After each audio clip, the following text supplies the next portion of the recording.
College is supposed to be a time of self-discovery, friendships, and late-night study sessions. But for Sarah, it quickly turned into a nightmare. She had been excited to start her first semester at Rosewood University, an ivy-covered campus with century-old buildings and a rich history. The orientation week was filled with excitement, meeting new friends, and adjusting to dorm life. However, from the very first night, something felt off. Sarah's dorm room was located in the oldest wing of the college, Harper Hall. The building had seen better days with creaky floors and doors that didn't quite close all the way. Her roommate Emily was nice enough, but often stayed out late studying in the library. That left Sarah alone in their room, something that initially seemed fine, until the whispers started. It was subtle at first. Just as she was about to drift off to sleep, she would hear soft, indistinct voices. Sometimes it was a faint murmur coming from the walls, like someone having a conversation just beyond the plaster. Other times it seemed to come from the corners of the room, as though invisible figures were standing there, whispering in the darkness. "Emily," she would call out, thinking her roommate had returned. But each time, the whispers would stop abruptly, and Sarah would be left in eerie silence. One night, she tried to ignore it, writing it off as the old building settling or the wind outside. But deep down, she knew it was more than that. The voices weren't random. They were purposeful, as if they were calling out to her, trying to get her attention. Sarah's unease grew as the weeks passed. She began to notice other strange things around campus. The library, which Emily frequented, had a dark history. Students whispered about a section of the building that had been sealed off for decades after a tragic incident involving a professor. The details were always vague. Something about an experiment gone wrong, or a student who disappeared. Curiosity got the better of Sarah. She mentioned it to Emily one night when they were finally together in the room. "Have you ever heard of the closed-off section of the library?" Sarah asked, trying to keep her voice casual. Emily froze, her hand halfway to her laptop. "Where did you hear about that?" "I don't know, just around," Sarah replied, sitting up. "Why, is it real?" Emily hesitated, then nodded slowly. "Yeah, it's real. But no one really talks about it. Some say it's haunted." Sarah felt a chill run down her spine. Haunted by what? No one knows. But the story goes that the professor who disappeared was conducting some kind of experiment. Something about contacting the other side. Sarah stared at her, wide-eyed. "You don't actually believe that, do you?" Emily shrugged. "I don't know. But the library's always given me weird vibes, especially when I'm there late at night. Sometimes it feels like someone's watching me." Sarah couldn't shake the feeling that something was terribly wrong with Harper Hall. The whispers in her room grew louder and more frequent, often waking her in the middle of the night. She would sit up, her heart pounding, but nothing was ever there, just the eerie stillness of the dark room. One night she decided to confront the whispers head-on. She lay awake in her bed, staring at the ceiling, waiting for the voices to return. It was around 2 a.m. when they started again. A soft murmur, like someone speaking just inches from her ear. Sarah sat up quickly, scanning the room. "Who's there?" she whispered, her voice trembling. The whispers stopped immediately. She waited, her breath shallow, straining to hear anything. For a long moment there was nothing but silence. And then, just as she was about to lie back down, she saw it. In the corner of the room near the closet, a shadow moved. It wasn't the kind of shadow cast by a tree or the play of light through the window. This was different.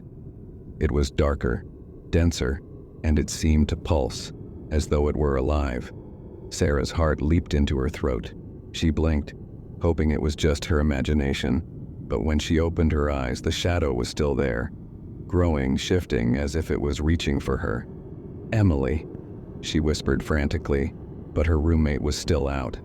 The shadow stretched across the floor, inching closer to Sarah's bed. She could feel the air grow colder, and the whispers started again, louder this time, almost frantic. In a panic, Sarah jumped out of bed and flipped the light switch. The moment the room flooded with light, the shadow vanished. The whispers stopped. Everything was still. Sarah stood there, shaking, her back pressed against the wall, staring at the spot where the shadow had been. She didn't sleep for the rest of the night. The next day, Sarah was exhausted but determined to figure out what was happening in Harper Hall. She couldn't ignore the growing sense of dread that filled the air around her. She started asking around, hoping to find out more about the building's history.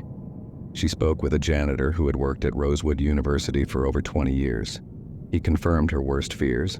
There had been strange occurrences in Harper Hall for decades. Back in the 80s, a girl went missing from the dorm, the janitor explained, his voice low as if someone might overhear. They searched the whole campus, but she was never found. Some say she's still here, haunting the halls. Sarah shivered. Do you think that's what's been causing the whispers in my room? The janitor looked at her gravely. Could be. But if I were you, I'd stay away from the old parts of the building, especially the sealed-off areas. Sarah thanked him and made her way back to Harper Hall, her mind racing. That evening, as she returned to her dorm, she found herself drawn to the far end of the hallway, where a large, heavy door stood at the end, locked and sealed. She had passed it dozens of times without giving it much thought, but now, she couldn't stop staring at it. The whispers had been coming from that direction. She approached the door slowly, her pulse quickening. There was a plaque on the wall beside it, faded with age. It read, Harper Hall, East Wing. Closed due to structural damage. Do not enter. She felt a pull, something compelling her to reach for the handle. Her hand hovered over it, her fingers trembling. Suddenly, the whispers began again, louder than ever before. They were coming from behind the door. Sarah stood frozen in front of the sealed door, her heart hammering in her chest. The whispers grew louder, more insistent, as if they were beckoning her to open it. She backed away, trembling. It was one thing to hear strange noises in the middle of the night, but another to be drawn to something that was clearly forbidden. But despite her fear, she couldn't shake the feeling that whatever was behind that door held the key to everything. The whispers, the shadows, the strange occurrences in her dorm room. She needed answers, but at what cost? The next night, Sarah lay awake in bed, staring at the ceiling. Emily was out again, and the whispers had returned, growing louder and more persistent. She couldn't take it anymore. She needed to know what was behind that door. She slipped out of bed, grabbed a flashlight, and crept out of her dorm room. The hallway was eerily quiet, the only sound the soft creak of the old floorboards beneath her feet. She approached the sealed door, her hands shaking as she reached for the handle. To her surprise, the door wasn't locked. The handle turned easily in her hand, and with a soft creak, the door swung open. Beyond the door was a narrow, dimly lit hallway. The air was thick with dust, and the walls were lined with faded, peeling wallpaper. Sarah hesitated for a moment, her instincts screaming at her to turn back. But the whispers were louder now, almost deafening, and they seemed to be coming from deeper within the hallway. She stepped inside, her flashlight casting long, eerie shadows on the walls. The door creaked shut behind her, plunging her into silence. She walked slowly, her footsteps echoing in the empty corridor, the whispers guiding her deeper and deeper into the abandoned wing of Harper Hall. At the end of the hallway, she found another door, this one small, wooden, and covered in strange carved symbols. Sarah reached out, her fingers trembling as she traced the symbols. They were unfamiliar to her, but they pulsed with a strange energy, sending a shiver down her spine. Taking a deep breath, she pushed the door open, where inside the room was pitch black, save for the thin beam of light from Sarah's flashlight. The air was damp and the smell of mildew filled her nose. The whispers were louder than ever, swirling around her in a cacophony of voices, each one more desperate and frantic than the last. Sarah swept her flashlight around the room, her heart pounding in her ears. The beam of light landed on something in the corner, a figure. At first, she thought it was a mannequin, but as she moved closer, her stomach twisted in horror. It was a girl, or at least what had once been a girl. Her body was thin, almost skeletal, and her eyes were wide open, staring blankly at the ceiling.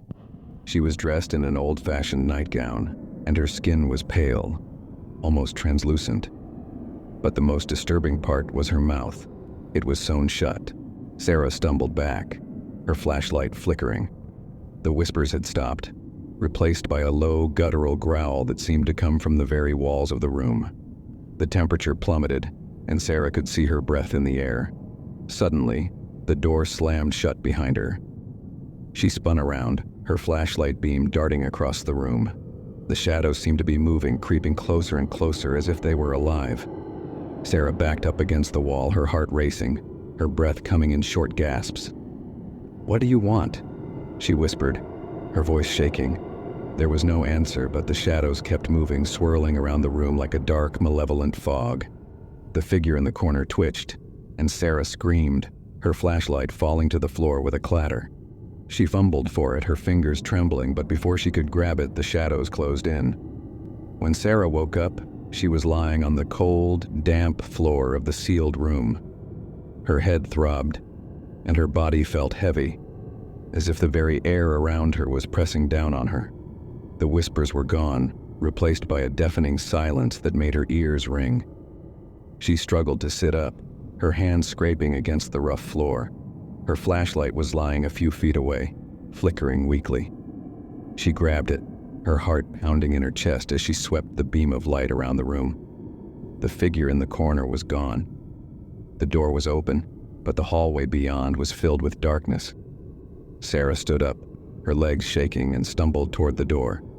As she stepped into the hallway, the whispers returned, louder and more insistent than ever before. She ran. The hallway seemed to stretch on forever, the walls closing in around her as the whispers chased her through the dark. She could feel something behind her, something cold and malevolent, reaching for her with unseen hands. She burst through the door at the end of the hallway and slammed it shut behind her. The whispers stopped abruptly, leaving her in a suffocating silence. Sarah leaned against the door, her chest heaving, her heart racing. For a moment she thought she was safe. But then she heard it. A soft, rasping breath behind her. Sarah turned slowly, her flashlight trembling in her hand. The shadows in her dorm room were thick, swirling like a living thing, and in the center of them stood a figure, a tall, thin man with hollow eyes and a twisted smile. He stepped toward her, his long fingers reaching out, and the whispers returned, louder than ever before. They seemed to be coming from him, as if he were the source of all the strange occurrences in Harper Hall. "What do you want?" Sarah asked, her voice barely above a whisper. The man smiled wider, his teeth gleaming in the dim light. "I want you."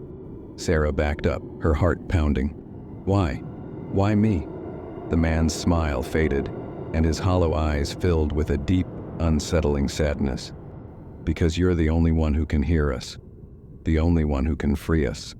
Sarah's mind raced. "Free you? How?" The man stepped closer, his cold fingers brushing against her cheek. "You must finish what was started.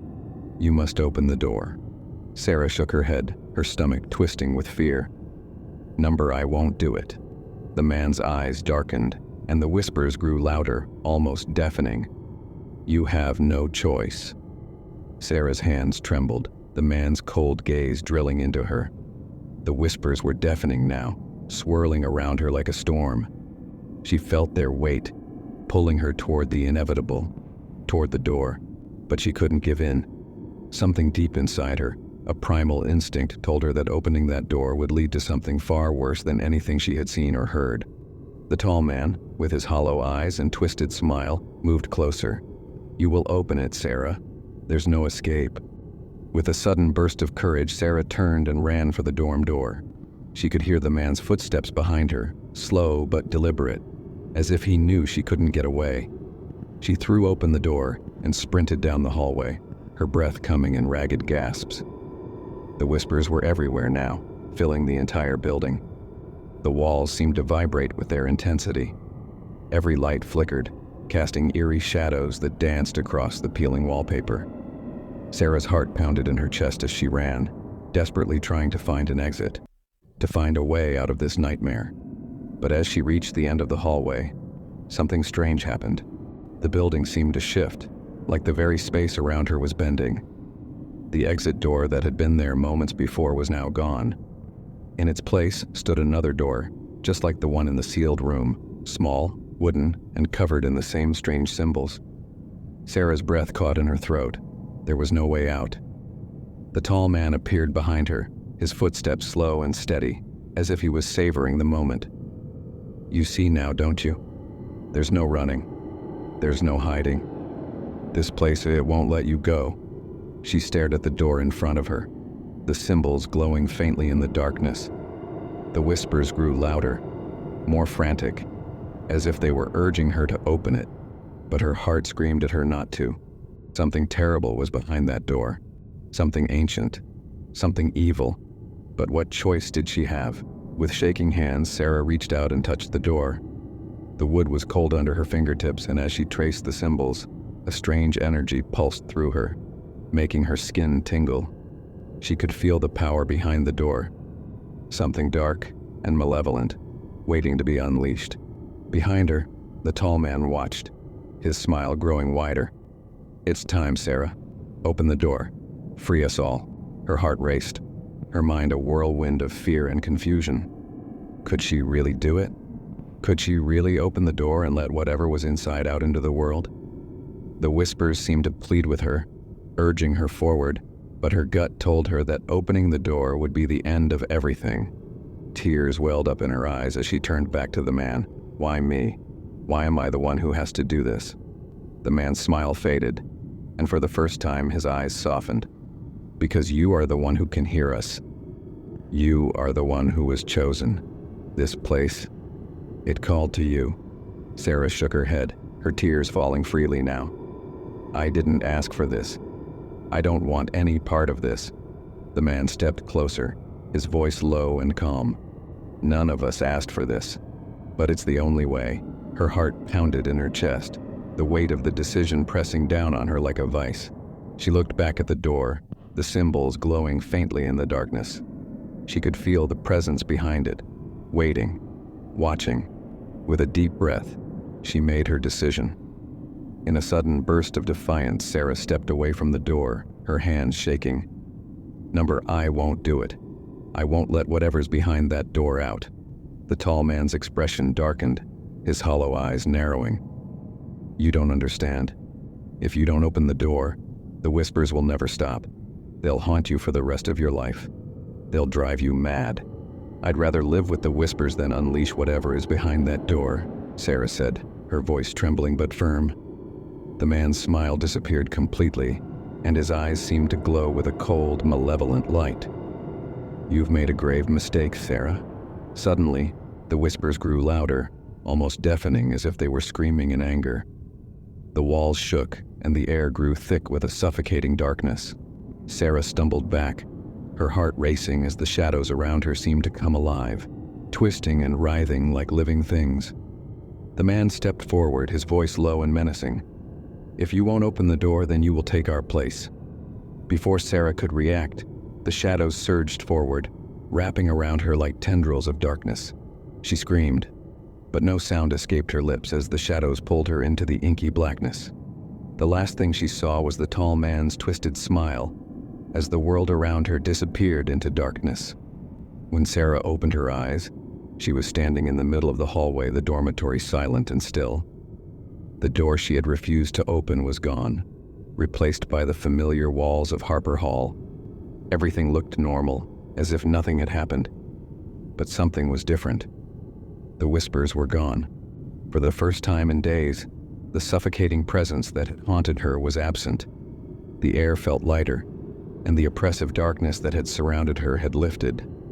But as she looked down at her hands, she realized something was wrong. Her skin was pale, almost translucent, and her fingers felt numb. Panic surged through her as she looked around, her heart pounding in her chest. And then she saw it. In the reflection of a nearby window, she saw herself, or at least what she had become. Her eyes were hollow, her skin ghostly pale, and a twisted smile played on her lips. She was no longer Sarah. She had become one of them. The whispers had stopped because she had taken their place. Now, she was the one who would haunt Harper Hall, waiting for the next soul to stumble upon the forbidden door. Sarah had made her choice, but in the end, it hadn't mattered. The darkness of Harper Hall had claimed her, just as it had claimed so many others before her. And as the night fell over the college, the whispers began again, faint but growing stronger, waiting for the next victim to answer their call. The door was still there, hidden in the shadows, waiting to be opened. Would you like to add any specific image prompts for this story, or more parts related to other characters in the narrative?